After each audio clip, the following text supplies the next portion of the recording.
Looking to purchase a keyboard and not sure where to start? Whether you're building or buying, the amount of different decisions you have to make may seem both overwhelming and exciting. My name is Charles and I'm with The Guild. I'm here to help you navigate the basics of shopping for a new keyboard. Broadly speaking, in the marketplace today, you will find two types of keyboards: mechanical keyboards and membrane keyboards.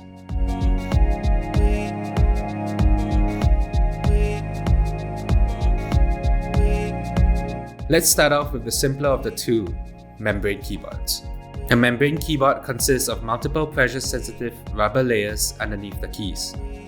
When a key is depressed, the keycap hits the thin membrane layers, down to the metal end situated at the bottom of the keyboard. Because of the way it's built, membrane keyboards are not very customizable. So if you plan to get one, make sure you are happy with the look and feel, since they are not easy to change. Membrane keyboards are typically cheaper to produce compared to a mechanical keyboard, and the price is reflected in the marketplace. Most keyboards cheaper than $30 or bundled with a pre-built PC will be a membrane keyboard. If you are looking for a simple, budget-friendly option, then this type of keyboard will be the excellent choice for you. The second type of keyboard you'll find are mechanical keyboards. These keyboards utilize mechanical switches underneath each keycap.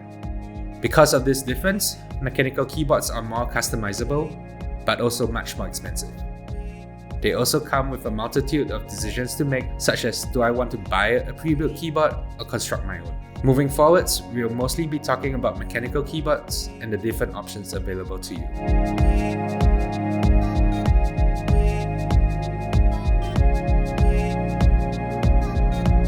Firstly, no matter what type of keyboard you buy, you must first decide on how big of a keyboard you want. Right now, there are many different sizes, but these are the most common. They range from 100%, which will include the function keys at the top, arrow keys, and a full number pad, down to 60%, which will not have any of the function keys or number pad, and the arrow keys are also shared with other keys on the board. The size of your workspace and functions you plan to use on your keyboard will influence your decision on what size is best for you.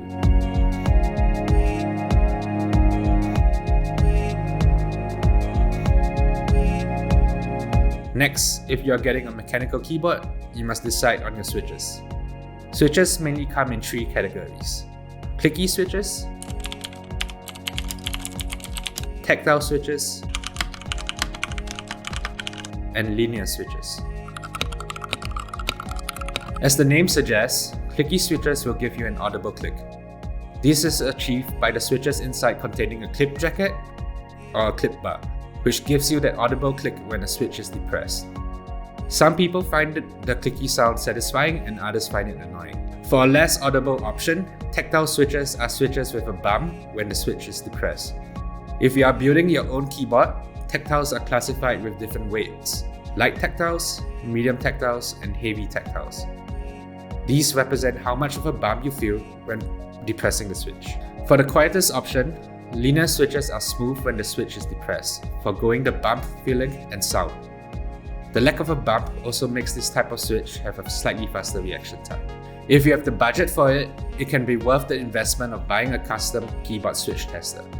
That way, you can purchase some of the switches individually that you have in mind to test before you make your decision. Otherwise, if you happen to find a local keyboard group that does meetups, you should show up, make some friends, and test out the various switches.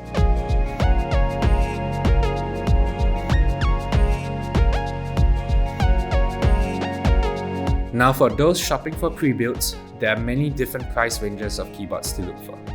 The more expensive the keyboard, the more features it will include. These range from extra keys that you can program, or even dials you can use to control the volume and more.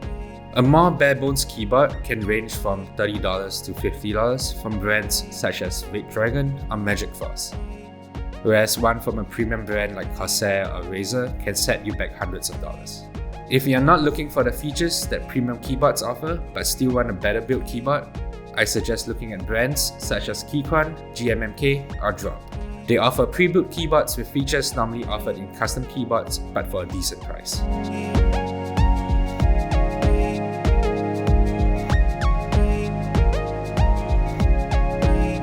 If you are looking to build a keyboard, then these are the components that you have to purchase. In general, a keyboard kit will include a case, a PCB, a keyboard plate, and some foam. Other than the size, you have to decide if you will want to solder your keyboard or buy a hot swap keyboard. For most beginners, I suggest buying a hot swap keyboard. A hot swap keyboard will make changing out the switches easy and installing the switches easy. A budget custom keyboard kit will normally cost from $150 to $300. After the budget category, the sky's the limit in terms of price. There are keyboard kits out there costing upwards of $1,000. Some of them will have wait times of up to a year and will require participating in group buys.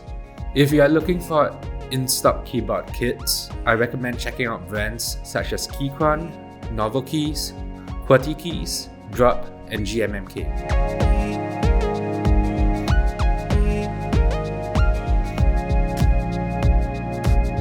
In the custom mechanical keyboard marketplace, there are many different switches and it's easy to get overwhelmed by the choices. Firstly, find out if your build will need 3-pin or 5-pin switches. Most switches on the marketplace will be 5-pin, but 5-pin switches can be easily modified to become 3-pin switches. Make sure to purchase enough switches that your build will need.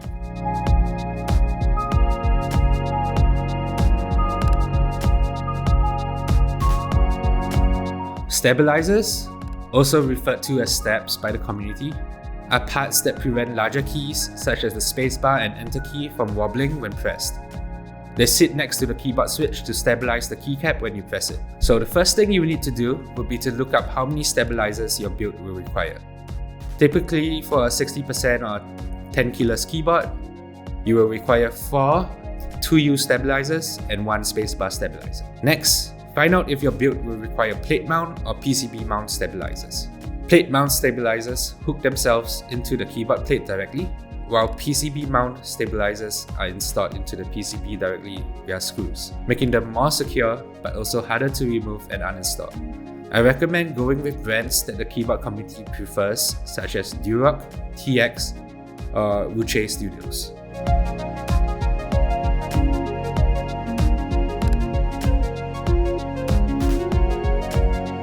Keycaps can be the most exciting part of building a keyboard. They are the decorative covers that fit over the switches, indicating the function. They come in all colors, textures, and design, allowing your keyboard to look as unique as you want. When shopping for keycaps, you have to first determine what type of profile you are looking for, your budget, and how long of a wait you can stomach. There are many different types of profiles in the marketplace. The most common type would be cherry or cherry style OEMs. The only way to really tell which profile you like would be to try them. Cherry profile would be the profile that most people have used on modern keyboards and are familiar with. Keycap sets can range from $30 to $200. Most custom sets on GMMK and other premium brands with unique colors will cost $100 and above. If you are looking for cheaper options, there are sets ranging from $40 and above that are of good quality that you can find from Keychron, Polycaps, Nice PBT, or Drop. And there you have it. Those are the basics to get you started on shopping for your new keyboard. I hope this video has been helpful in providing you with the needed information to make your next keyboard purchase. If you have any other questions, let us know in the comments below. And if you found this helpful, subscribe to our channel so we can make more videos for you. Thanks for watching and happy keyboarding.